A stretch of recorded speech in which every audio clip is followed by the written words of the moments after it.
Hej alle sammen og velkommen til den her video, hvor jeg kommer til at vælge de 3 bedste steder at lande, ifølge min mening. Vi starter med et rigtig godt sted, og det er altså Lucky Landing. Verdensmesteren lander der hver eneste gang, det er nummer 1 dropsted. Jeg elsker det også selv. Ærligt, den her kommer også i min top 3, og det er faktisk det, jeg har med i min top 3 landingssted. Nå, ja. Vi lander her, og vi lander lige på en pistol. Luksus. Se, hvordan jeg bare fuldkommen tager alle våben op, ruller med alle sammen. Det her, ikke? Det kan jeg mærke godt. Okay, så vi går herned. Er der nogen? Nej, okay. Der er en! Ej, prøv at se, hvor dårlige spillerne er. Han skyder ikke engang til pistol. Der vil jeg altså bare lige sige, i Lucky Landing, så alle spillerne er altså ikke særlig gode, fordi måske... Jeg tror i hvert fald, du vil kunne dræbe dem. Men mindre du er helt sikker. Jeg skal selvfølgelig ikke sige, at de er lette, hvis de er for svære for dig. Og jeg var altså også lige ved at dø her.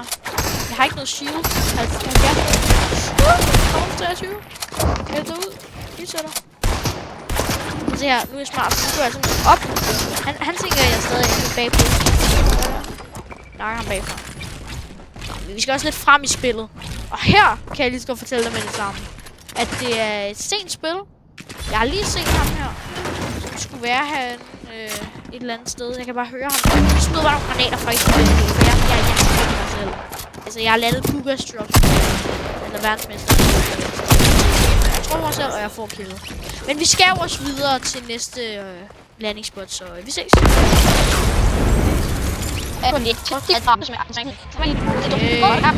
Tilbage. Og det her, det er Tilde Towers. Et andet rigtig godt dropspot. Ifølge min mening. Måske. Ej, ikke det bedste. Men det er også fordi, der lander helt sindssygt mange mennesker. Det er helt sindssygt. Altså, der lander virkelig bare mange mennesker. Men til gengæld har det også... Altså, det har 10.000 hus med... Ej, det har mange hus med rigtig mange mennesker. Med rigtig mange shotguns, med rigtig meget loot, med rigtig mange våben. Og jeg dør bare med det samme, fordi jeg er bare ikke god nok til så mange mennesker der. Det her er min yndlings, tror jeg. Det er Retail Row. Det er lidt ligesom Lucky Landing, fordi det er sådan lidt væk. Men på den anden side er det også lidt ligesom Tilde, fordi der er mange hus, mange våben, meget loot, mange kister, ikke? Så altså på en måde er det lige midten af det hele. Det er ikke for dårligt. Det er ikke for godt. Det er lige der, hvor man vil lande normalt, ikke? Jeg synes, det er stadig rimelig godt. Hvis jeg spiller normal game, hvis jeg spiller en konkurrence, havde jeg nok landet Lucky Landing. Problemet er bare med Lucky Landing, at i konkurrencer lander så mange mennesker. Nå, lige meget. Det skal ikke handle om konkurrence, det skal handle om stederne. Og jeg lander direkte ned på en kist. Hold op. Jamen, det var det lidt nok.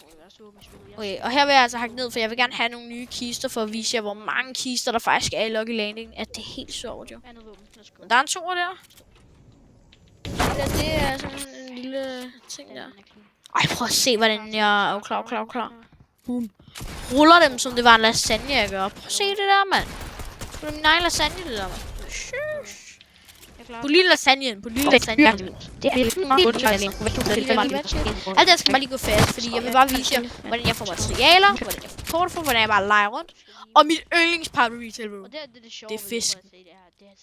Fiskelisken. Fisken blandt alle fiske. Fiske, det er fisk, der faktisk danser, når du danser. Altså, det er jo bare sjovt. Den danser samtidig med, når du danser. Altså, det er jo så sjovt. Jeg elsker det der. Det der, ikke? Det synes jeg skulle noget værd. Det er fandme fedt. Nå ja, nok om den fisk. Nå, det var min video. Hvis I kunne lide den, jamen så drop et like, tænker jeg.